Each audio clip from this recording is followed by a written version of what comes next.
wonder what it takes to live a life creatively? So do we. That's why we're here, to find out what clever people do to be successful in the arts, business, and education. I'm Cecily Korst, and this is the Trailer Talks. We're interviewing artists and educators, musicians and actors, at home and on the road. So come along, it's going to be a good trip.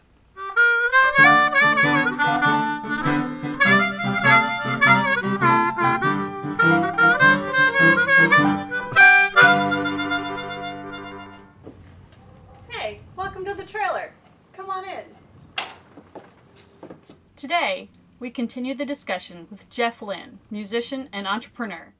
Let's find out more. You went from journalism into music and then into Microsoft, and now you've got a new venture. Yeah. So after I kind of tied up my stuff at Microsoft, and now I went and co-founded a startup, a technology startup with a friend of mine, and it's called Captricity. This is actually something not very sexy, which is it digitizes. You have a stack of paper, forms, and what you really want, most people want, is like structured data in a database like an Excel spreadsheet or whatever. So, like you got like race times, and you really want those in like a database or something like that. That's the kind of thing that it does. And so, yeah, that's what I've been doing for the last I don't know, like almost 2 years at this point. Wow. And it's it's very similar to being in a band, like running a technology startup. It's the same type of personalities. What was this last year's pinch me moment for you? There are these events that are kind of like new startup launch conferences where you go and there's like typically like investors or technology press in attendance, where you go and you demo your product. A bunch of startup companies go demo their product, and usually there's like a panel of judges, and they make a pronouncement and they give you feedback, and they're like, oh, this product is terrible, or you have forgotten this part, or what about this, or what about that.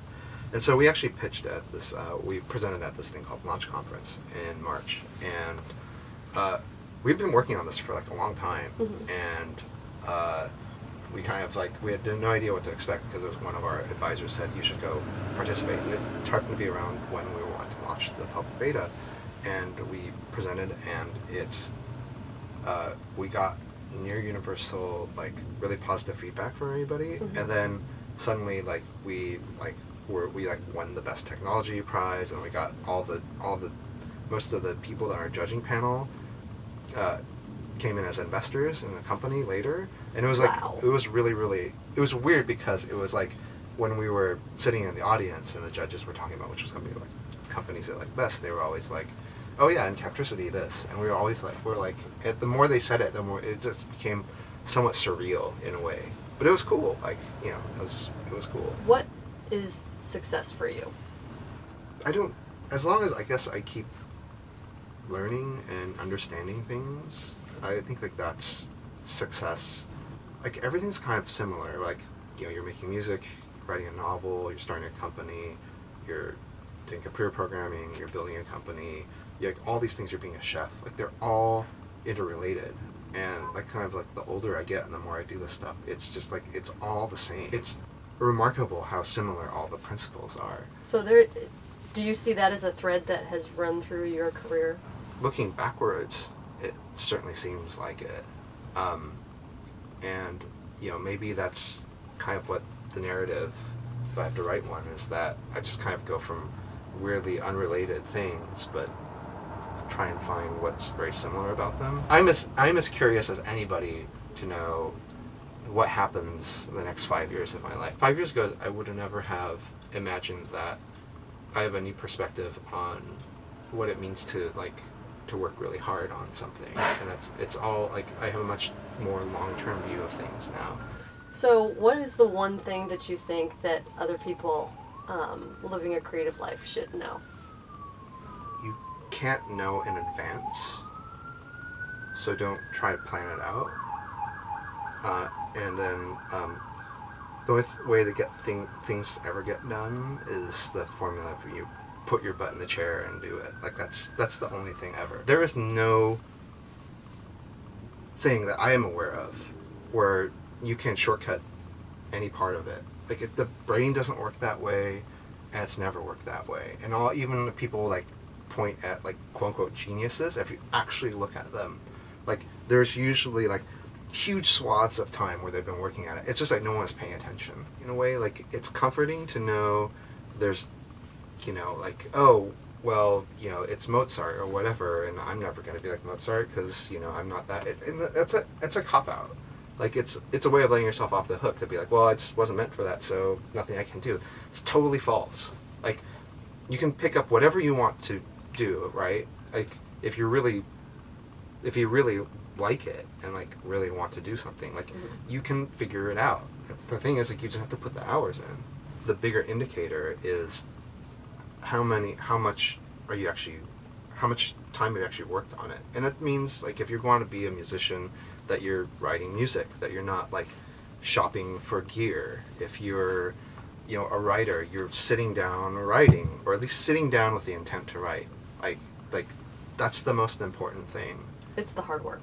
It's just the work. It doesn't have to be hard. Hard is good, but the work. And it's, again, like the long term, right?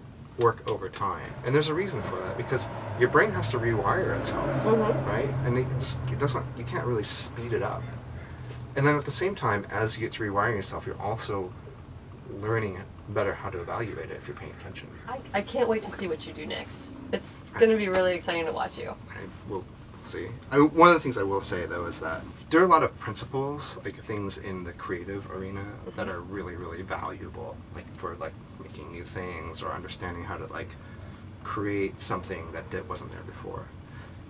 But the kind of tragedy part is that a lot of like people that work in creative fields feel like all the the disciplines that are more pedestrian, like business and stuff like that, there's kind of like an antagonistic relationship between that. And you saw it, I saw it definitely in journalism, mainstream journalism, and where like, well, I'm just a journalist, I don't know anything about the business side of things, like I don't want to be polluted with that.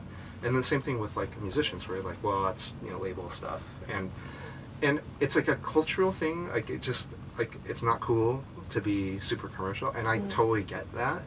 But the problem is, like, you throw the baby out with the bathwater, because on the business side, the same kind of thing. Like, people are like, those guys are flakes, right? And they can't get anything together, and like, no way I'm gonna go like that. I don't want to be anything like that. They're just a bunch of crazy makers. But the problem is like each side has so much to learn from the other side. What a lot of things like process and discipline allow you to do as a creative person is they free you up from having to worry about stuff, or also they shield you from like external forces that come and totally disrupt whatever you're doing. And it's the tying together of like imagination and creativity and this kind of stuff with kind of like the discipline, what they call the discipline of execution, right? Where you get the repetitions in and you're doing this in a in such a way that it's not like such a burden. And sufficient time over a long period of time, you'll just start to see things, and you'll start to be able to do things, and your brain will now be able to like understand how the game is played at a bigger level and in that field. And that's really what kind of it is about. The way that creative people think about stuff is something that people that are in like the more commercial side could really benefit a lot from. But the problem is there's just this cultural antipathy towards each other, and I don't know how you bridge that. Before we had a label deal, we would spend all the time practicing and writing songs, and then at some point that was a job, and that was the exact same motion, but then it became work, and that was very different. It's actually probably one of the things that was one of the biggest for me tragedies of that was like and still actually from 2009 up to now, I still haven't touched a musical instrument. I just haven't felt like it. The thing that's really interesting is like from having done the entrepreneurial side of things now, like there's so many like tricks and ways of thinking about things that like if I were to go back to do music like that, I was like totally do it all differently. And it's one of those things where I almost want to do it again just to see how different the result would be. But I'm not well.